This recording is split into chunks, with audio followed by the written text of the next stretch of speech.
JavaScript इन 1 minute day 19। यहाँ पर हमने एक सिंपल सा प्रोग्राम लिखा हुआ है। सबसे पहले हमारे पास एक नम्स एरे है, इसके अंदर कुछ नंबर्स है, फिर हमारे पास एक एम्प्टी एरे है नम स्क्वेयर, और फिर यहाँ पर हम एक लूप चला रहे हैं। लूप हम इस नंबर्स के ऊपर चला रहे हैं, इस नंबर्स एरे के ऊपर, और फिर यहाँ से जो है ना हम हर एक नंबर को एक्सेस कर रहे हैं और उसका स्क्वेयर बनाते हैं, और उस स्क्वेयर वैल्यू को हम जो है ना इस नम स्क्वेयर में जो है ना पुश करते हैं, और आखिर में हमारे पास हमने ओरिजिनल जो हमारा नम्स एरे है ये प्रिंट किया हुआ है, और फिर हमारा नम स्क्वेयर एरे जो है ना वो यहाँ पर प्रिंट हो चुका है। इसकी आउटपुट आप यहाँ पर देख सकते हैं, ये हमारा ओरिजिनल है और ये हमने हर एक एलिमेंट का स्क्वायर बनाया है और उससे एक एरे बनाया हुआ है, वो यहाँ पर प्रिंट किया हुआ है। ठीक है, अब ये जो सिंपल सा प्रोग्राम है कि हम एक एरे लेते हैं, उसमें हर एक नंबर का हम स्क्वायर बनाते हैं और एक नया एरे जो है ना उसे क्रिएट करते हैं। इसको हम सिंप्लीफाई भी कर सकते हैं, और वो हम करेंगे by using array dot map. Array dot map एक बिल्ट इन मेथड है जो एरे के साथ आता है, और उसको हम जो है ना यूज़ करके हम एक नया एरे, एक ओरिजिनल एरे से एक नया कॉपी एरे बनाते हैं। सो आइए सबसे पहले इसको हम कमेंट करते हैं और यहाँ पर हम इसको कॉल करेंगे। ठीक है, सो किस एरे पर जो है ना हम मैप अप्लाई करना चाहते हैं, और मैप जो है ना बेसिकली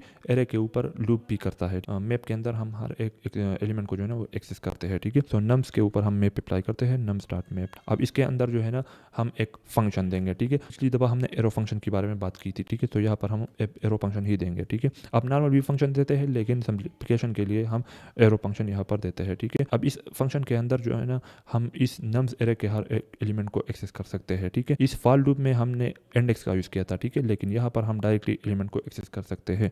तो यहाँ पर पहला वाला जो पैरामीटर है हमारा वो एलिमेंट है। ठीक है, और फिर जो है ना उस एलिमेंट का इंडेक्स, यानी जिस एरे के ऊपर हम लूप कर रहे हैं उस दौरान उस स्पेसिफिक एलिमेंट का इंडेक्स क्या है वो हम यहाँ पर एक्सेस कर सकते हैं इंडेक्स, और फिर हमारा ओरिजिनल एरे, यानी जिस एरे के ऊपर हम ये मैप चला रहे हैं। ठीक है, तो इस केस में हम नम्स पर के ऊपर चला रहे हैं। ठीक है, तो ये एरे बेसिकली होगा हमारा ये नम्स एरे। ठीक है, सो इस तरह से अब इस फंक्शन से हम जो भी वैल्यू रिटर्न करेंगे ना ये इस नए जो हमारा एरे बन रहा है उसका वैल्यू बन जाएगा। ठीक है, सो यहाँ से हम ओरिजिनल एलिमेंट जो है ना भी रिटर्न कर सकते हैं। ठीक है, सो अगर ओरिजिनल एलिमेंट हम डायरेक्टली रिटर्न करें, ठीक है, विदाउट चेंजिंग इट, ठीक है, तो बेसिकली हमारा जो ये नया एरे बनेगा ये सेम इस तरह का होगा। ठीक है, क्योंकि हमने इस एलिमेंट को जो है ना चेंज नहीं किया। ठीक है, अगर तो इसको हम प्रिंट करते हैं, ठीक है, तो आप देख सकते हैं कि दोनों एरे सेम है। सो क्योंकि यहाँ पर हमने जो एलिमेंट एक्सेस कर दिया, ठीक है, इस यानी 1 हमने एक्सेस कर दिया, 2 कर दिया, 3, ठीक है, तो उसको डायरेक्टली हमने रिटर्न कर दिया बगैर किसी चेंज के, तो इस नए एरे में भी वो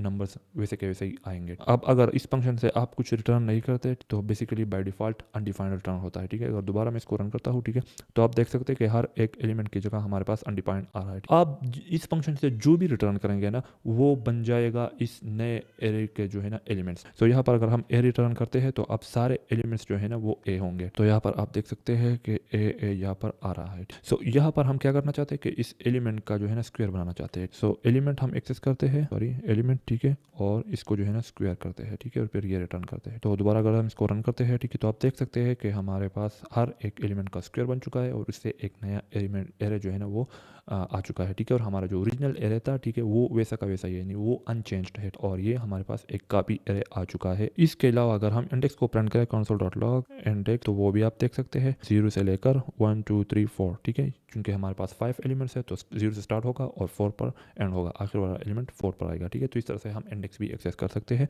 और आखिर में जो है ना ये वाला एरे जो हमारा ओरिजिनल एरे था नम्स, ठीक है, ये भी हम एक्सेस कर सकते हैं यहाँ पर। तो इस तरह से हमारा मैप फंक्शन जो है ना वो काम करता है। मैप फंक्शन का जो इस्तेमाल है वो ज़्यादातर हम रिएक्ट के अंदर भी करते हैं, और बहुत सारे जो मॉडर्न जावास्क्रिप्ट है उसके अंदर मैप का इस्तेमाल बहुत ज़्यादा होता है।